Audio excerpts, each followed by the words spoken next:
국민 여러분, 안녕하십니까? 여기는 대한민국 대표 정치 전문 플랫폼 한국정치TV입니다. 지난 1월 19일 오전 2시 50분경 고위공직자 범죄수사처가 서울서주지방법원에 신청한 윤석열 대통령에 대한 구속영장이 발부됐습니다. 이에 따라 공수처는 구속 상태에서 윤석열 대통령 내란 우두머리 혐의 수사를 계속할 수 있게 되었습니다. 그렇다면 앞으로 윤석열 대통령에 대한 수사는 어떻게 진행될까요? 우선 윤석열 대통령은 구속된 상태로 서울구치소에 머물면서 체포된 기간을 포함해서 최장 20일 동안 수사를 받게 됩니다. 그렇지만 1월 16일 서울중앙지방법원에서 한 체포 적부심에 걸린 시간은 이 기간에서 제외됩니다.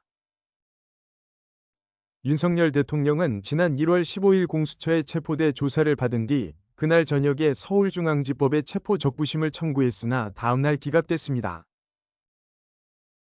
한편 윤석열 대통령에 대한 수사는 공수처와 검찰이 하게 됩니다.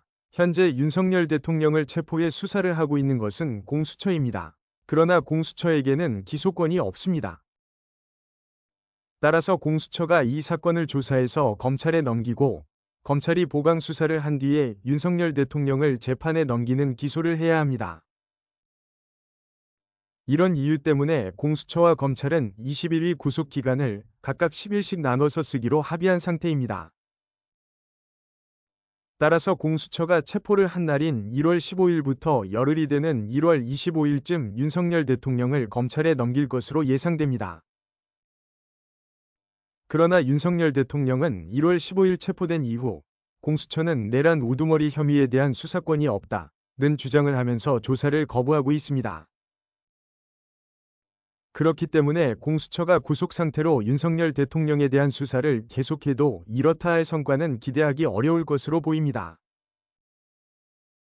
이렇게 해서 공수처가 윤석열 대통령을 검찰로 이첩하면 검찰은 1월 25일로부터 10일이 되는 2월 4일쯤 윤석열 대통령을 재판에 넘기는 기소 처리를 할 것으로 보입니다.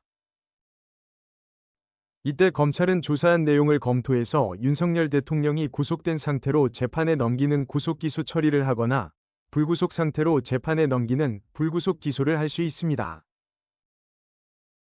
물론 이때 검찰은 윤석열 대통령에게 혐의 없음 처리를 하거나 범죄 혐의가 있지만 일정 기간 동안 기소를 연기하는 기소유예 처리를 할 수도 있습니다. 하지만 윤석열 대통령이 받고 있는 내란 우두머리 혐의는 유죄 판결이 나면 형량이 사형 또는 무기징역에 해당하는 무거운 죄입니다. 그렇기 때문에 법조계에서는 검찰이 윤석열 대통령을 구속기소 처리할 가능성이 가장 높을 것으로 예상하는 사람들이 더 많다고 합니다. 한국정치TV는 국내 최초로 탄생한 중립적, 객관적, 과학적, 불편부당한 독립정치 미디어입니다. 여러분의 구독과 알림, 자발적인 후원은 채널의 제작과 운영에 큰 힘이 됩니다.